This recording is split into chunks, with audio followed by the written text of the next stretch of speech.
पालकमंत्री पदावरून शिवसेनेमध्ये असलेल्या नाराजीवर आता उपमुख्यमंत्री एकनाथ शिंदे हे आमदारांच्या भेटी घेणार आहेत। रायगडमध्ये पालकमंत्री पदासाठी इच्छुक असलेले मंत्री भरत गोगावले, अलिबागचे आमदार महेंद्र दळवी आणि कर्जतचे आमदार महेंद्र थोरवे ठाण्यामध्ये उपमुख्यमंत्र्यांची भेट घेणार आहेत।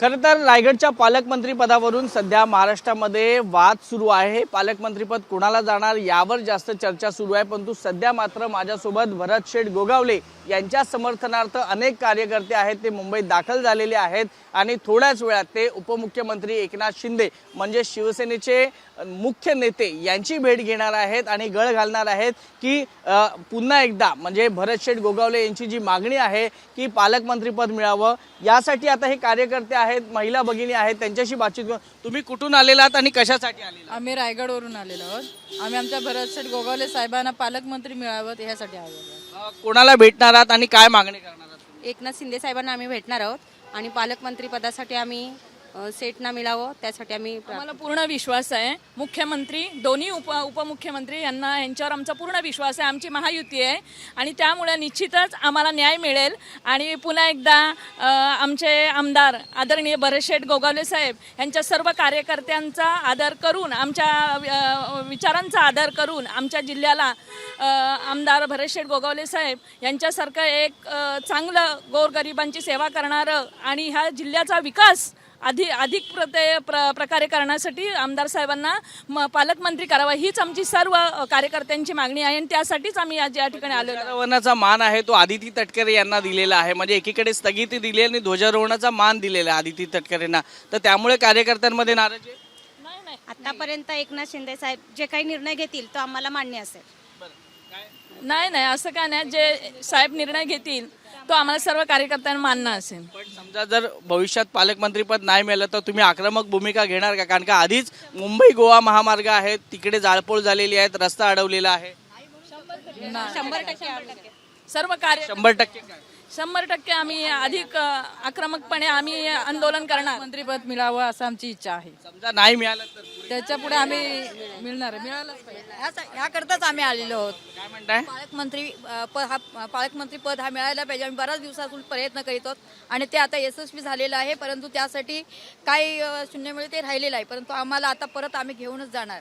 खूप खूप धन्यवाद तुम्ही आमच्याशी बातचीत केल्याबद्दल। तर ह्या होत्या सगळ्या महिला रायगडसाठी, रायगडच्या पालकमंत्रीपदासाठी, रायगडच्या पालकमंत्रीपद भरत शेठ गोगावले यांना मिळण्यासाठी हे सगळे कार्यकर्ते आहेत, महिला आहेत, पुरुष आहेत, हे सर्व बाळासाहेब भवन इकडे जमले आणि इकडनं ते थेट मुक्तागिरी या ठिकाणी जात आहेत। आपण भरत शेठ गोगावले यांची प्रतिक्रिया जाणून घेण्याचा प्रयत्न करूया। भरत शेठ गोगावले थोड्याच वेळात उपमुख्यमंत्री एकनाथ शिंदे यांना भेटणार आहेत आणि त्यांच्याकडून जाणून घेणार आहेत की नेमकं काय आहे। एका प्रकारे शक्ती प्रदर्शन भरत शेठ गोगावले यांचं होणार आहे। आपण भरत शेठ गोगावले यांना दाखवण्याचा प्रयत्न करूया। सध्या भरत शेठ गोगावले हे बाळासाहेब भवन येथे आपल्या कार्यकर्त्यांशी बातचीत करतायत आणि प्रतिक्रिया जाणून घेऊया आपण भरत शेठ गोगावले यांची सध्या काय त्यांची प्रतिक्रिया आहे।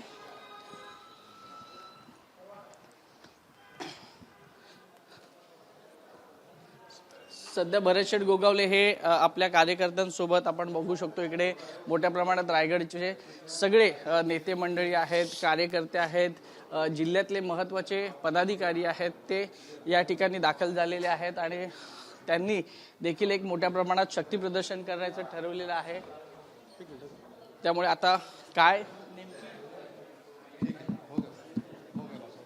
भरत शेठ गोगावले यांची आपण ही दृश्य दाखवूया आपण थेट।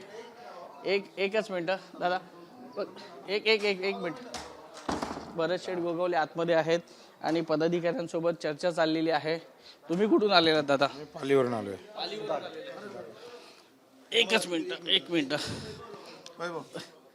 पहिली दृश्य आपण थेट एबीपी माझावर पाहतोय। थोड्याच वेळात शक्ती प्रदर्शनाला सुरुवात झालेली आहे। मुक्तागिरी येथे मोठ्या प्रमाणात भरत शेठ गोगावले यांच्या समर्थनार्थ अनेक महिला, पुरुष आणि तरुण पिढी आहे ती दाखल झालेली आहेत। भरत शेठ, स्वागत आहे तुमचं एबीपी माझामध्ये। खरं तर आज ज्या पद्धतीनं मुक्तागिरी येथे सगळे कार्यकर्ते जमलेले आहेत, एक शक्ती प्रदर्शन म्हणावं लागतंय, कारण का महिला रस्त्यावर उतरलेले आहेत, पुरुष रस्त्यावर उतरले आहेत। काय नेमकं साध्य करायचं? साध्य काय नाही, जे एकनाथ शिंदे साहेब आमचे नेते आणि ह्यांनी जो काय आमच्या रायगडचं म्हणणं ऐकलं त्यासाठी साहेबांना भेट द्यायला आले ते लोक, बाकी काही नाही. साहेब जो निर्णय घेतील तो आम्हाला शिरसावत असेल, कारण आम्ही नियमाचे पालन करणारे लोक आहोत. छत्रपती शिवाजी महाराजांच्या पुण्यानी पावनभूमीतले मावळे आहोत. त्यामुळे आमच्या नेत्यांना काही अडचण होणार नाही अशा प्रकारे आमचं चाललेलं आहे आणि आम्ही कुठंही कोणालाही अडचण करणार नाही आहे. नुकताच एकनाथ शिंदे यांच्याकडून फोन आलेला आहे भरत शेठ गोगावलेंना. ते थेट बातचीत करत आहेत, चर्चा सुरू आहे.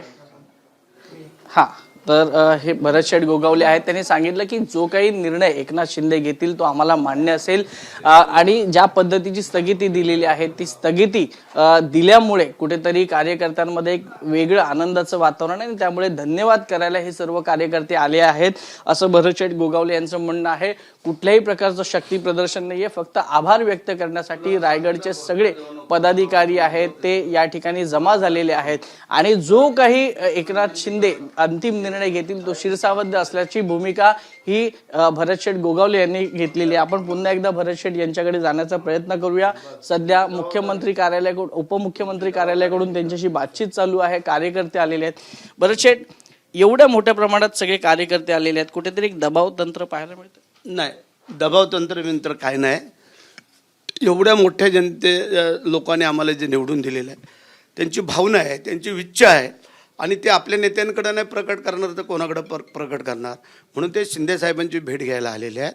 कारण मागच्या वेळेला ज्या 2.5 वर्षापूर्वी शिंदे साहेबांनी एका इशाऱ्यानिशी मला सांगितलं, आम्ही थांबलो. आता शिंदे साहेबांनी ते आम्हाला दिलेलं पद आहे, परंतु लोकांची इच्छा आहे, भावना आहे आणि त्याला आज ते मोकळीक करून द्यायला शिंदे साहेबांकडे चर्चा करायला आलेले आहेत. काय वाटतं, काय निर्णय होऊ शकतो या संदर्भातला? कारण का कार्यकर्ते मोठ्या प्रमाणात आहेत, जवळपास मुक्तागिरीचा जो संपूर्ण परिसर आहे तो भरून गेलेला आहे. एवढ्या कार्यकर्त्यांची मागणी आहे. तुम्ही ज्या वेळेला हे पालकमंत्री पदाची घोषणा झाली त्यावेळेला जाळपोळ देखील झाली होती आणि त्याच्यावरनं तुमच्यावर टीका देखील झाली होती. सुनील तटकरे असं म्हणाले होते की आम्ही सुसंस्कृत आहोत, म्हणजे कुठेतरी तुम्हाला टोमणा मारण्याचा तो एक प्रयत्न होता. आम्ही बाळासाहेबांचे शिवसैनिक आहोत आणि शिवाजी महाराजांचे मावळे आहोत, तेव्हा आम्हाला पण काय त्यातला तारतम्य आहे. परंतु जे सुसंस्कृत बोलत आहेत त्यांनी पहिलं आपलं गिरेबान झाकून बघायचं की आपण ह्या 3 आमदारांना जिंकून आणण्यासाठी का पाडण्यासाठी काय प्रयत्न केलेत हे त्यांनी फक्त स्वतःला विचारावं असं आम्हाला वाटतंय. खरं तर तुमच्या तिघांविरुद्ध तटकरे हा एक टोकाचा वाद आहे. म्हणजे महेंद्र थोर आता मध्ये नव्हता. ज्या वेळेला त्यांची निवडणूक लागली तेव्हा आम्ही जीवाचं रान केलं, रक्ताचं पाणी केलं आणि आम्ही तन मन धन सगळ्यासहित महेंद्रशेठ दळवे असतील, मी असेल, रविशेठ पाटील असेल, योगेश कदम असेल किंवा अन्य काही जे आमचे कार्यकर्ते पदाधिकारी असतील, ह्या सगळ्यांनी जर तुम्ही आज गणित केलं तर तुम्हाला कळेल की ह्या आम्ही मंडळींनी जिंकून आणण्यासाठी तटकऱ्यांना महाराष्ट्रामध्ये कुठेही सीट आली नाही, फक्त रायगडचा किल्ला आम्ही राखला आणि तो केवळ आणि केवळ शिवसेना आणि भारतीय जनता पार्टीमुळे राखला गेला, हे कोणाला नाकारता येणार. शेठ, असं काय झालं की तुम्ही लोकसभेला मदत केली आणि विधानसभेला तुम्हाला पाडण्याचे प्रयत्न झाले? हेच की भरत शेठ निवडून आला का मंत्री होईल, मंत्री झाल्यावर पालकमंत्र्यांचा दावा करल आणि म्हणून करता, दुसरं काय. महेंद्र थोरवेंचं कुठे चुकलं? महेंद्र थोरवेंचं तिथं तर त्यांनी अगोदरपासूनच युद्ध पुकारलेलं होतं आणि त्यासाठी तिथली जी काय तडजोड होती ती वेगळी होती. की तिथली तडजोड अशी होती की तिकडे महेंद्र थोरवेला पाडा, आम्हाला मदत करा, इकडं महेंद्र दळवीला पाडतो आम्ही तुम्हाला मदत करतो, ही झालेली स्ट्रॅटेजी आहे, बाकी काय. आणि भरत शेठ नको, तो पालकमंत्री होईल म्हणून भरत शेठ नको. म्हणजे महायुतीचा धर्म तिकडे निभावला गेला नाही, अजिबात नाही. फक्त भारतीय जनता पार्टीच्या कार्यकर्त्यांनी जे काय आम्हाला काम केलं ते आम्ही त्यांचे आभारी आहोत. शेठ, प्रश्न असा आहे की ज्या वेळेला ही पालकमंत्री पदाची यादी प्रसारित करण्यात आली त्यावेळेला शिवसेनेला विश्वासात घेतलं गेलं, कारण का आपण पहिल्यापासून सुरुवातीपासून मंत्रिपद असेल किंवा पालकमंत्रीपद यासाठी आग्रही होतात. तुमच्याकडे 3 आमदारांची संख्या आहे, म्हणजे रायगडमध्ये तुमचे 3 आमदार आहेत, भाजपचे 3 आमदार आहेत आणि राष्ट्रवादीचा 1 आमदार आहे. मग अशा वेळेला तुमच्या परड्यात हे पद न पडता राष्ट्रवादीच्या परड्यात कसं पडलं? ते मला एवढं काय खोलामध्ये सांगता येणार नाही आहे. आम्ही सरळ चालणारी मंडळी आहोत आणि आम्ही आमच्या नेते ठरवतील त्या अनुषंगाने आम्ही चाललेलो आहोत. एकनाथ शिंदेसाहेब आणि अजूनही तुम्हाला सांगतो, जो निर्णय एकनाथ शिंदेसाहेब घेतील आणि मुख्यमंत्री, तो आम्हाला शिरसावध असणार आहे. कारण या महाराष्ट्राला कुठेही गालबोट लागणार नाही अशा प्रकारचं आम्ही काम केलं आणि करतोय आणि पुढेही करत राहणार आहोत. आणि हिंदुत्व हे आमचं रक्त आहे, ते आम्ही कुठेही ढळू दिलं जाणार नाही आहे, हे लक्षात ठेवावं.